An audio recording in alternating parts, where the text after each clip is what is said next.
What the fuck is happening, fam? It is your boy, the Sultan Sativa, the Ayatollah of Indica, aka Ned Sparks, aka the Bobby Fischer of BHO, aka the Hickson of Hashish, aka the Holy Assassin, aka Willie the Cool Penguin, aka the Gordon Ryan of Ganj, aka the Michael Phelps of Marijuana, aka President of the United States of America, Donald Blunt, aka Abraham Lincoln, aka Lord Bongtimore. And I'm here today with another brand spanking new episode of Let's Fucking Talk About It. I've been on kind of on a roll. I got a few in the clip, you know me. I just fucking let me bitch for 2 seconds. I want to say that I'm going to go ahead. I want to say that I fucking hate editing podcast videos but the reality is I get to do this shit. It's a part of the process and I'm honestly grateful for it. Although I wish one of you motherfuckers would go ahead and sponsor this bitch. Come on. Let's fucking go. Let's fucking run it up till the wheels fall off. And I know, let's go ahead and address the elephant in the room. My favorite hoodie, the Lonely Hearts Club, and you can see the yellow fucking Hearts logo. I would tell you where to get it. Oh, hold on.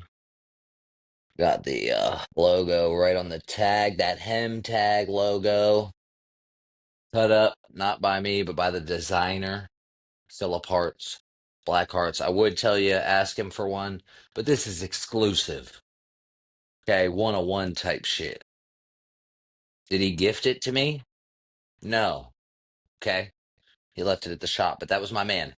I actually have some of his paintings too. Wish I had some of the other ones. I was lazy and did not take them and they got destroyed. And that makes me sad. And it's so funny because I actually was just thinking about my old business partner today, and he hit me up, and he's on the same old bullshit, man. And me being the motherfucker I am, it's Gemini season. It's Gemini season, so creating a little chaos in my life. I chose to indulge him after he hit me up, and that motherfucker's still on the same bullshit. Fucking technology believing head ass. Fucking call all his homies call me Yakub head ass. The two-brained white devil. I don't know if you can talk about Yakub, the two-brained white devil, and how he used technology to enslave the black race without um, getting some form of censorship on YouTube. But fortunately, my platform is not big enough to where YouTube would give a fuck about me. Although Instagram has given quite a fuck about me over the last however many years. Maybe not that I'm shadow banned now, but also I give way less of a fuck now. Through COVID, I lost probably over 1,000 followers. But I remember the day I went from like 1,200 views daily on my story, posting a couple things about COVID in March or April of 2020. Boom, one day just 50 views. 50. And I mean, you can try and say algorithm changes and whatever, but I mean, they were censoring truth. We're literally, I know, and I probably sound like a broken record sometimes. We're fucking living through the greatest crimes against humanity ever, in my opinion. Motherfuck. I was gonna look up some shit on my phone, but I already hooked it up to where I record it with it. So now I can't find it. I don't even remember what it was I wanted to look up. So now I'm gonna have to find some other shit to talk to y'all about. Oh, Christian Kabbalah and the Rosacross PDF? No, that wasn't the one. What else? What I should honestly be doing this on my computer, recording this on my computer and using my phone for TikTok Live. But honestly, I believe that TikTok Live would probably kick me off. So I don't even know. The Ahiman reason, that's the Freemason Masonic manners and laws. I talked about my man who got the death penalty in Indonesia. Well, he didn't get it, but he could get the death penalty in Indonesia. Did we ever talk about? I don't think I ever even spoke about these spare living human bodies that might provide us with organs for transplantation. I feel like I have to have talked about them. Maybe I'll just never talk about them because I don't know if I did already, and I don't want to read that same article to you again. Where's Beard Bros? I'll do a Beard Bros. But before I get to that, uh, I just think about some shit like I was thinking about today, reflecting. Had a good weekend, got to hang out with my dad. There was a couple times where you kind of had a funny feeling, but also I felt like maybe I was just being a little paranoid. Try to give him the benefit of the doubt. I found out, and I'm gonna just put him on blast because he doesn't listen to this shit. So, and I don't think my sister does either. So, unless I post a clip of what I'm talking about specifically, nobody but you guys will know. And then if one of you calls and tells my sister or my dad, I'll know it was you. And I'm gonna be sad that you would betray my trust in that way. That would be rude of you. But it was good, man. My dad was way more active with the kids. They went down to the park for a little bit. They were playing fucking that little Velcro catch game. My kids were loving it. And we had a soccer tournament today. He hung out the whole day. My mom came up, watched the soccer tournament. All three of my kids were playing. You already know I'm an aggressive dad, man. I'm aggressive by nature. But honestly, even when I'm not trying to be aggressive, people take it as aggressive. Sometimes I feel bad about that because that's not necessarily my intention. Other times it's like, well, fuck you. Yeah, I'm fucking whatever you say I am. Uh, Whatever you say I am. If I wasn't, then why would I say I am? And so every fucking week I go over there and I yell, and the kid's mom is their coach. For the girls, she's like the assistant coach. For Sully's team, they were too short staffed, so she had to. And, my dad was a yeller. He's a sideline yeller. So I'm a sideline yeller. Honestly, it was embarrassing and I hated it when I was younger. But when I look back on it with more of a perspective that I have now, it's like, man, that shit is so cool. My dad's been my number one cheerleader for a long fucking time. And I think about doing the best of what he had while there's some elements of that I don't buy into, right? Because I'm the same as him. And I have to make myself do all this other stuff like jiu-jitsu and lifting weights and running and whatever. I'm fucking hurting, dude. Last Sunday, I ran 15.9 miles with my man Baker for Memorial Day. Memorial Day weekend, we hadn't done a race or anything in a while. We owed some miles. Uh, him and I did a random half marathon one Saturday afternoon a while back, just on the random. He'd been talking about it. We went, linked up, did it.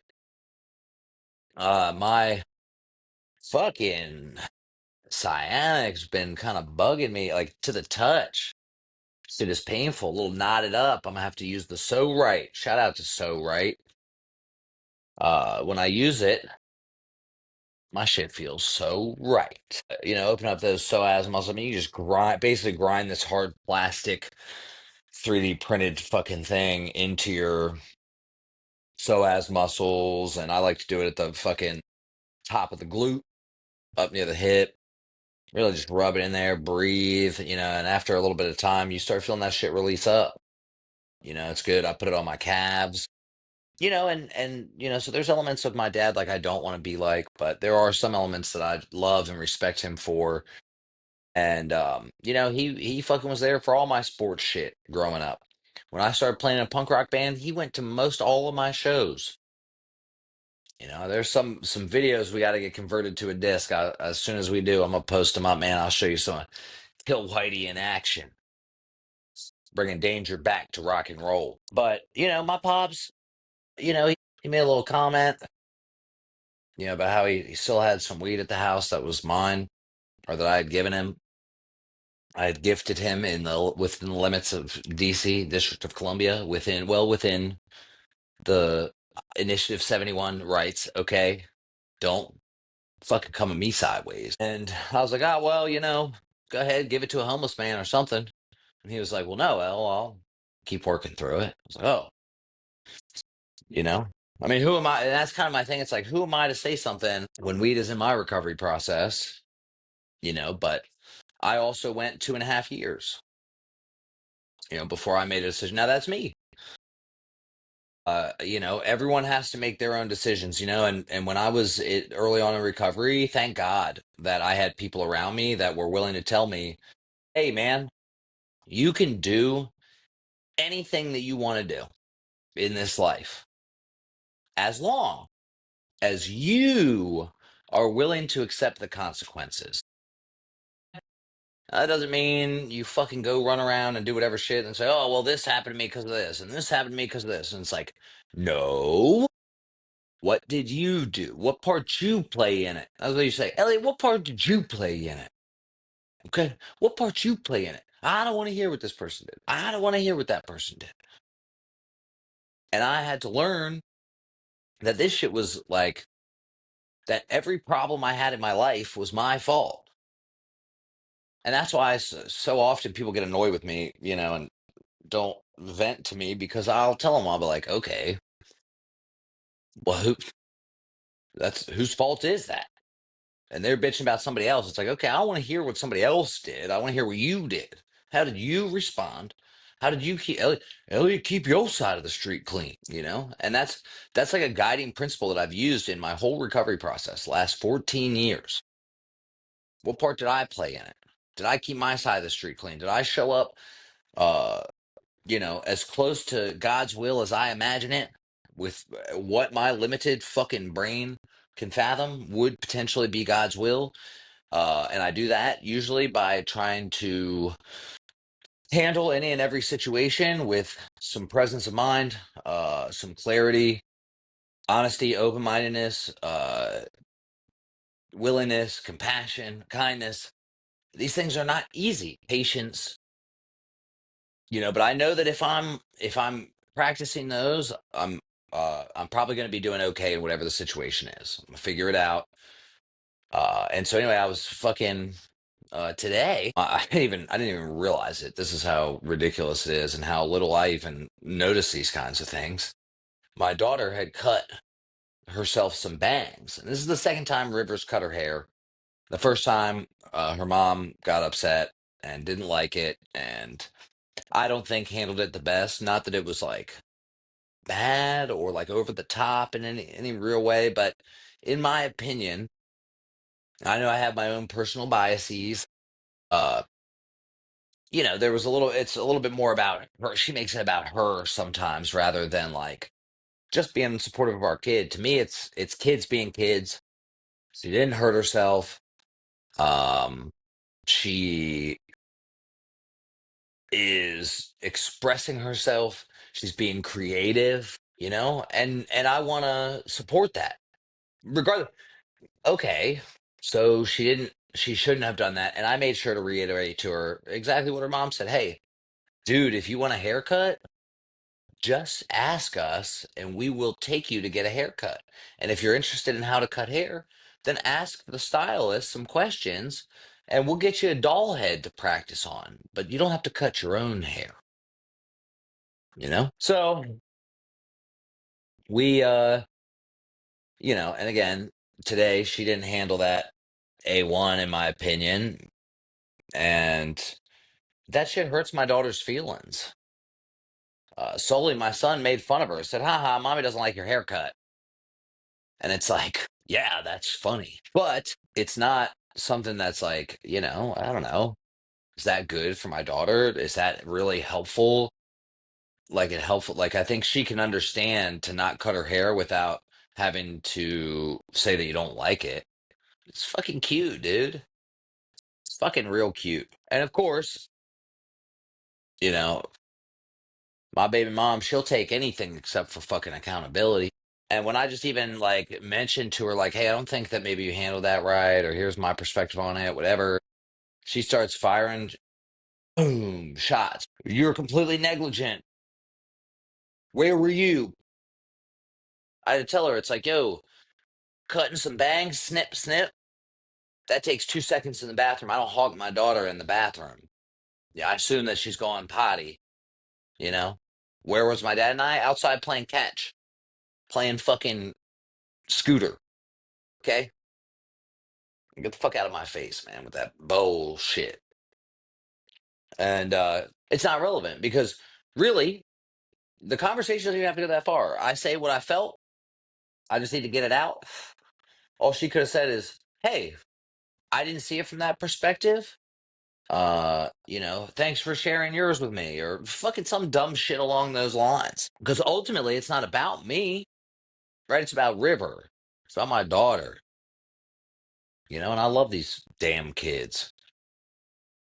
And you know, we were at the soccer games, man, and I was getting my sideline coach on.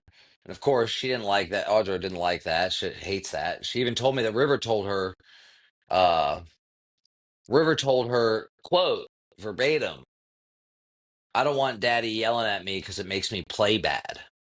Hold on, what? And I'm 100% certain, based on the way that Audra threw that out there in a little thing, right? She uh used that to try to like shut me down and what I was saying. It was common. She tries to turn something around on me or bring something else up, and it's like, okay, if you feel some type of way about that, let's talk. Let's finish addressing this, and then we can address that. But don't try to like intermix the two, you know. And we, and really, my total thought process on that is, one, when my daughter says some shit like that, really it's a result of her seeing her mom and how she handles any type of criticism from me or any type of parenting insight or thought process. Like, I'm just some fucking moron. This might be one of the most unaware, like, self-involved, only thinking about themselves type individuals. And is a but like I said, is I've said a million times, is a great mom in many ways, but sometimes some of this shit is like, dude, this is all your ego. And she'll tell you it's my ego, which doesn't fucking make sense at all. But um, so I'm fucking, she had to go coach Sully for fucking 4 games, so she missed a couple of the girls' games. I went over after one of their games and I'm like giving them some tips and tricks, some pointers, like, hey, this is what I'm seeing. You guys are doing great over here. Here's where you could improve. Blah blah blah. River's like trying to shut me out again, just like what her mom does, exactly. Which her mom should have corrected her when she said, "I don't want to, it makes me play bad when daddy yells at me." Should have been like, River, that's some loser shit. Okay? If you're not playing bad, if you're playing bad, it's because you're not focusing on what you need to. If you're playing bad, it's because you haven't been drilling enough, right? What somebody says from the sidelines, who's trying to help you and get you the best path to the goal, from what they're seeing from an outsider's perspective, they can see something that you might not see. You should listen to that, regardless if you like the tone. Okay, and that's your dad. Okay, he's looking out for your best interest and he's cheering you on and wants you to win. Wants you to enjoy the game by winning. Losing ain't that fun. Does she do that? No. She probably was just like patting River on her bottom, like, "I'm sorry, hun. If he does that, just ignore him." And it's like, I don't know. I'm not going to go into that because I don't know exactly what she said, but I'd assume, given, I'm making a presumption, I will be presumptuous in my assumption that she was not supportive in any way of me and my coaching from the sideline. And I know this, and I'm making this presumption because constantly she tells me I need to learn my place. She told me about 3 times in this conversation I need to learn my place. What, I'm supposed to just shut the fuck up on the sideline and watch like this is a fucking tennis match? I don't give a fuck if it's 6 and 7-year-olds playing soccer. These are my daughters. I'm passionate about my kids, my son and my daughters out there in the world doing things. I don't care how mundane. If they were at a fucking arts and craft championship and they're just cutting shit and gluing shit and putting glitter and fucking googly eyes on shit, popsicle sticks, I'm gonna fucking be cheering them on the same and giving them insight how to make the best popsicle sticks and glitter and googly eye construction paper fucking creation known to the fucking man, because that's who I am, man. I want my kids to win. All right. And I want them to understand. And see, here's the thing, I'm not the greatest soccer player, but I also understand that as a coach of many kids in jiu-jitsu, including our own kids, the things that I see going on with our kids on the soccer field is no different than what I see with them going on in the jiu-jitsu match. And most of their issues could be remedied with a little bit more aggression, a little bit more upfront, a little bit more get after it. And then that's also goes for everyone on their team. And I get it. They're 6 and 7, so they don't know. They don't know that you just got to bash into the other team and take the ball from them. Somebody's got to tell them. And apparently the coaches are on some, oh, it doesn't matter if we win or lose. Yeah, it does actually. Okay. It fucking matters. Life is about winners and losers, and if you're fucking struggling, but you're doing what you need to on the day in, day out. Remember, success winning is not linear. You could be in a fucking downslope for quite some time, but that shit busts wide the fuck open after a certain point. And of course that's another tactic to utilize. And I I was telling the kids threw an inbound from the outside, and I was telling them, I'm like, D up, and they did. And the girl got flustered throwing it in and threw it right to one of our players, and they took it down the field and had a tough shot on goal.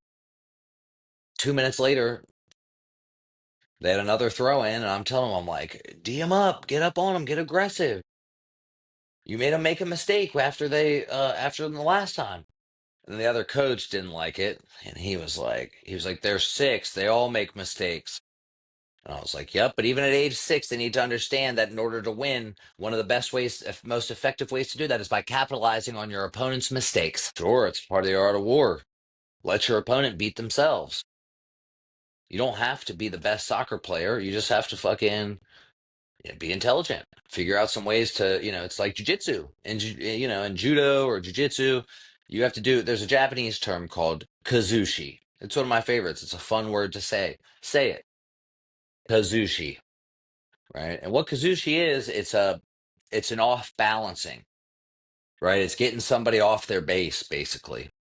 It's making them have to react, right? So it's like I'm pushing and in jujitsu and judo circumstances, I'm pushing and pulling and trying to find an opening to do my move.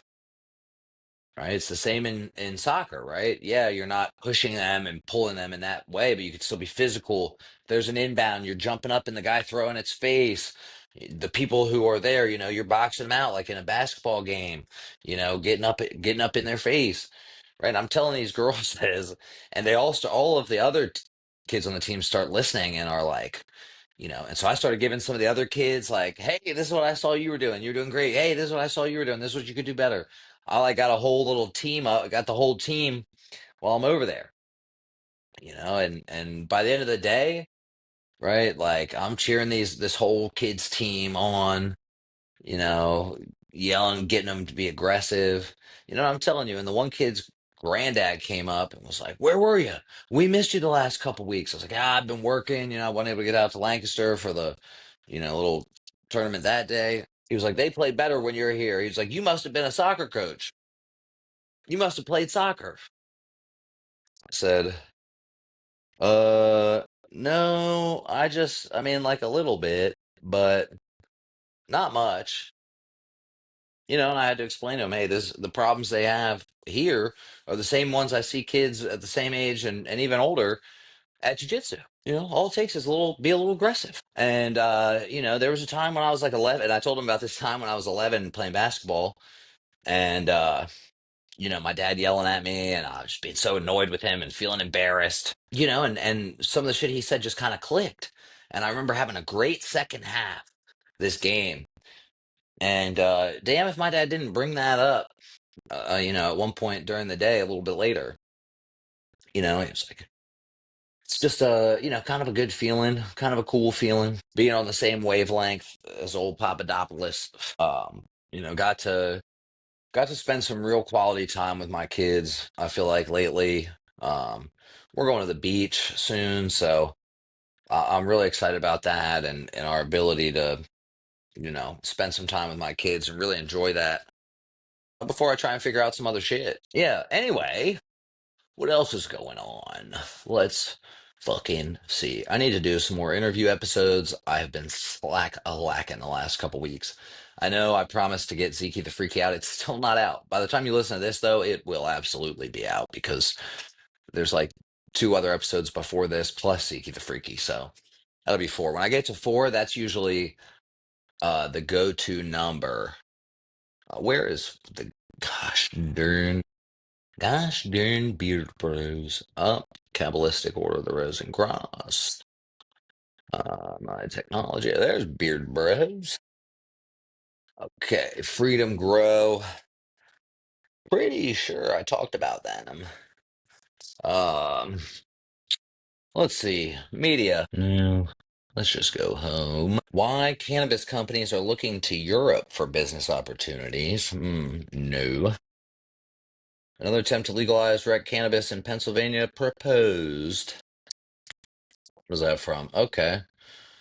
Um, dude, Beard Bro, if you don't go to Beard Bros Farms for your cannabis news, it is a great resource. I try to shout them out and read articles off their page as frequently as possible because it really is so informative. They do give a fuck. They're, pretty solid in the cannabis news front, pretty objective. you know I mean, they'll support some companies, but they also are, pretty honest, it seems, and they have a good grasp on what's going on. I would love Beard Bros, if you guys are ever listening to this, I would love to have you on the show. I want to hear everything, where you get all this information. How'd you get in here? Let's fucking talk about it, man. There's a article they have on psychedelics. The FDA commissioner says exploring psychedelic medicine is a top priority. Yeah, from what I understand, they're trying to take like mushrooms and get rid of the psychedelic trip element and just pill up the euphoria and the serotonin and the whole basking in God's love. Now, it does beg the question, is this something that makes sense? Do you get value from mushrooms without the psychedelic trip? People that microdose would say yes. I would say yes in some, but when we talk about making a whole pill, there could be an element that's good. I used to believe that everyone should take mushrooms. Now I'm not so sure. I don't know that everyone can handle it. Although there are enough ways to dose where, again, you could find where it works for you or work your way up without having to just like no holds barred, eat 5 grams and squeegee your third eye. But with psychedelics, I mean, it's going to be no different than no different. Speaking of, wait, let me see if I can find this actually.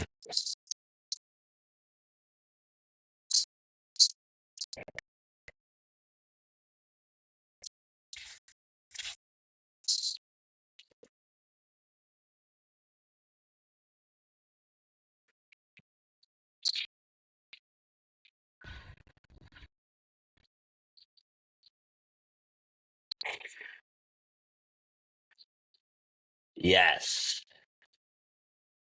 Okay. Uh, UK, Sri Lanka. 6 days ago. Listen to new tab. You know me. When I'm doing any sort of research on shit, I'm trying to look at a couple different sites. The articles change in some bits. Sometimes it's the same. Okay. Whoa. That's pretty good. This article. Okay. Here we go. Sri Lankan ex-flight attendant. You can look it up. This is off CBS News.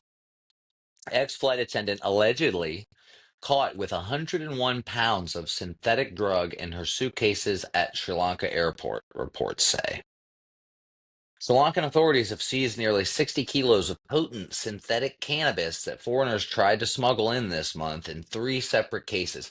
Now, I'll tell you, the article has a picture of K2. If you don't know what K2 is, where have you been? That's the real question. Where have you been? Okay. I have smoked this K2, and I remember they had a lot of propaganda about like 14-year-olds smoking this shit and then like doing a fucking face plant off their bed and like breaking their neck and killing themselves. Which I feel like my generation was kind of the last generation of like pure, straight up like I was gonna say facts, but that's not the correct thing. But just like whatever type of like fear tactic you could. Oh, there's this, oh, if you do this, it's gonna fuck. You do this cocaine, it's gonna make your heart explode, and you're gonna die. Nowadays, it's like some shit as far as like, oh, you're doing this shit, and it's exploiting indigenous peoples. It's like some left wing propaganda bullshit because it's about what people care about, right? There was like we're talking about Nancy Reagan and how she fucking really pushed that war on drug shit. And it really was about just like aggressive, punch you in the face with like statistics and numbers of shit happening. Now it's like appeal to these social justice generation. Roll my eyes. 60 kilos, three separate cases, a customs official said Saturday. The majority of the drugs were reportedly seized from a former flight attendant from England who authorities say had over 100 pounds of the drug in her suitcases. South Asian island has long been considered a transit point for the international drug smugglers. All three suspects from Britain, India, and Thailand could face life imprisonment if convicted. 21-year-old British woman was arrested on May 12th, with customs officers saying that she was stopped with 46 kilos of Kush, a synthetic drug containing powerful opioids. Huh. Powerful opioids? Is this the same K2 that we used to have? I'm confused. Packed in two suitcases. This could be the biggest drug bust at the Colombo airport in recent times, said Customs Additional Director General Sivali Arukagoda. British media, including the BBC, have identified the woman as Charlotte May Lee, a former cabin crew member from London who had flown from Sri Lanka to Thailand. Damn, Charlotte May Lee. Ooh, she's pretty sexy. I don't like this fake lips, and you get Botox in your forehead. You wrinkle-free foreheaded. She's only 21. It's probably just her makeup and shit. There's a filter on her face for sure. She's being held in detention at a prison near Colombo Airport and is in contact with her family, her lawyer told the BBC. I know it's British broadcast company, but every time I see BBC, I just think big black cock. And that's the reason why porno should get the fuck out of here. Okay? I don't need to see the BBC. BBC reported that she denied knowledge of drugs in her luggage and claimed they were planted in her hotel in Bangkok. You didn't realize there was 50 pounds of K2 in there, Charlotte? I mean, come on. She does. I mean, now the picture doesn't really show her full body, but I don't think she's like jacked to where 50 pounds in the suitcase would make no difference. Her legal representative told the BBC that his team is visiting her daily in prison to provide support and monitor her well-being. Hey, Charlotte May Lee did not unalive herself, okay? I had never seen them before. I didn't expect it all when they pulled me over at the airport. I thought I was going to be filled with all my stuff. Lee told the Daily Mail from prison. On May 16th, a 33-year-old Indian man was arrested at the northern seaport of Kankaskanahirai. Aruka Goda said that he had been carrying 4 kilograms of Kush. They add them together. He, too, has been handed over to the anti-narcotics police for further investigation. On May 18th, a 21-year-old Thai man was stopped at Colombo Airport, and he's accused of attempting to smuggle in nearly 80 kilos. The drug has wreaked havoc in West African countries in many years, especially in Sierra Leone. The Associated Press reported in 2014, Sierra Leone President Julius Maada Bio declared a war on Kush, calling it an epidemic and a national threat. Sri Lankan authorities have previously seized large quantities of heroin off its shores, saying it suggested the island is being used as a transit hub for narcotics being reshipped onward. In October, a Sri Lankan court settled 10 Iranian men to life imprisonment after they pleaded guilty to smuggling more than 111 kilos of heroin. That was the deal? Damn. The men were among 17 arrested in Sri Lankan waters in April of 2016 while transporting narcotics aboard an Iranian travel. In 2023, 9 Iranians received life sentences in separate drug smuggling case. And then that's the end of the article. Okay. Is there any additional information in the other one? Okay, here's a better picture of Charlotte May. Nah, definitely not jacked, but she is stacked. Definitely ain't jacked, but she is stacked, boy. She look like she is built for straight fucking. Mm. Okay, let's see. Claim that the drug stash estimate. Okay, so this one has some other extra little shit in it. Allegedly caught smuggling over 100 pounds, 45 kilos of a deadly new synthetic drug. Okay, so now this is a little bit more in depth than old CBS was letting us know.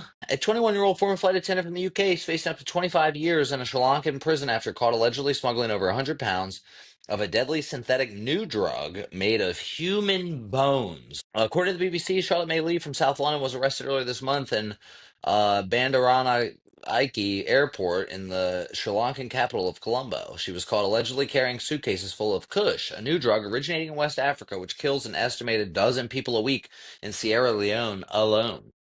According to the BBC, Lee claimed the drug stash, which has an estimated street value of 3.3 million, was planted in her suitcases without her knowledge. Currently being held in jail, where she has to sleep on a concrete floor. She has been allowed to contact her family. If found guilty, she could face up to 25 years.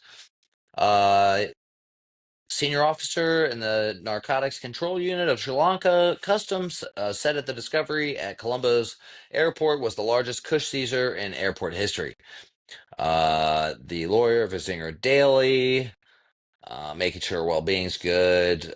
Said the 21-year-old had been working in Thailand when she was forced to leave behind. Her 30-day visa was due to run out, so she decided to take a 3-hour flight to Sri Lanka while she waited for the renewal of her Thai visa. I had never seen them before. I didn't expect it when they pulled me over. I thought it was going to be filled with all my stuff, Miss Lee told the Daily Mail. She also implied she knew who had planted the drugs in her suitcases, but wouldn't name them. They must have planted it then. I know who did it. Who told you that weak ass story was going to work, girl? Come on, man. Back to the article. Notably, the drug dubbed Bush is made from a variety of toxic substances, with one of its main ingredients being ground up human bone. I don't know if this is propaganda or not. I think we need to do more of a deep dive on Kush. And what the fuck is this? Is this like a... I don't even know what is happening on my hand right now. Is it a blister? From what? Um, Notably, Dub Kush variety, ground up human bone. Who? I mean, I understand it's West Africa and there's like shit happening, but who is using ground up human bone? A narcotic first emerged in the West African country around 7 years ago. Induces a hypnotic high which can last several hours. Drug has become a widespread problem, and dealers have reportedly turned into grave robbers, breaking into thousands of tombs to steal skeletons to keep up with the demands. Now, okay. Now I have a little bit more of understanding how this might be something that's feasible. Still, last year, Sierra Leone's president declared a state of emergency on the abuse of Kush, faced with an existential threat due to the ravaging impact of drugs and substance abuse, particularly the devastating synthetic drug Kush. Mr. Bio added there have been escalating fatalities among the drug users. He also said that he has set up a task force to eradicate the drugs. This means there will be centers in every district, adequately staffed by trained professionals to offer care and support to people with drug addiction, he said. That's the end of the article. I mean, I don't know about you, but I feel like the article should have a little bit more of a conclusion. I feel like that's kind of an abrupt ending, both of them, honestly. But the NDTV World News uh, site gave a little bit more insight, whereas CBS tried to just say it was K2. You know, it's not saying there's any ground up human bones. Let's just for ha-has take a look. Can I use, let me just again, for ha-has, let's peep the scene here. Search Chat. I need to get my H button fixed. Okay, there we go. There we go. Chat GPT. Uh, get. That is not, none of these are Chat GPT. These are all good imitations. AI, chatbot. Where is just like regular Chat GPT? WhatsApp? None. CapCut, Microsoft Word, AI chat, chatbot, AI chatbot. None of these are ChatGPT. Fuck this. Ask chatbot, AI chatbot. Let's see who makes this. Oh. All right. Let's see what DeepSeek has to say. I'm downloading it right now. Yes, get. I just heard a ceiling bird somewhere. Damn it. Damn, what the fuck? How do I not know my own password? This is bullshit. All right. Got a new password. Downloading DeepSeek. About to ask it a fucking question. Sometimes you gotta see what's up. So we'll let Chinese AI do its thing. I mean, I'm already on TikTok, so what does it really fucking matter? Chinese AI, I'm sure, is already doing its thing on my shit. All right, AI assistant for DeepSeek, built on blah blah, yearly, weekly, premium. Chat as much as you want. No, not want to start a free trial. I will just try it. What is Quen AI? What is Kush in? Oh, that says bus. Kush in Sierra Leone. So the DeepSeek AI chatbot is loading. It doesn't know what to do with us. Um, I guess they make it slow so that you hate it, but that's fine. I would ask GPT, okay, enjoying the deep AI chatbot assistant? Not now. Low quality, cheap cannabis. It is widely blah blah. No, chat. This is incorrect. Kush is reportedly a synthetic drug containing ground up human bones. Please find information about this. Can I not send two messages? It has to answer the first one first. But it's taken too long. I have more things to say. You can continue to answer it. Come on, chat. You bullshitting. Says there is no credible evidence to support the claim that the drug Kush contains ground up human bones. This appears to be a myth or urban legend, possibly stemming from misinformation, centralized media reports, or cultural fears surrounding drug use. Please find information about this, as their president said people are robbing the graves there. What do you got to say about that, chat? You're just going to tell me it's a conspiracy theory again? Seems you're referring to a statement made by a president or leader about people robbing graves in a specific location. Uh, I'm dumbass. I'm talking about Sierra Leone, and in regards to the bones used for the drug Kush. Now it's telling me I need to get a free trial. Fuck you. Fuck you, DeepSeek. You suck. All these fucking shits suck. So there you have it. We don't know if Kush is just regular old K2. I mean, to create 100 pounds of a drug that requires ground up human bones, how many ground up human bones? Like for 1 kilo, what percentage of ground up human bones do you require? I don't get it. I have no idea. So I think this might require some more digging. Obviously, DeepSeek has been no help. I did no articles from Beard Bros, but I'm going to call it a night on that one. So if you got something out of this, please, motherfucker, go share the damn show. All right, share it with your grandma. Share it with your friends if you liked it. If you didn't like it, share it with your enemies. Okay? Because I want them to listen to the show just as much as I want you to listen to the show. I don't care if y'all are beefing. I got nothing to do with that. I got kids to feed. And the more episodes you listen to, the more you share it, the more the shit gets out here, man. This is a grassroots guy. I'm a DIY guy. Share the motherfucking show. With that, Bongtimore out. Get F.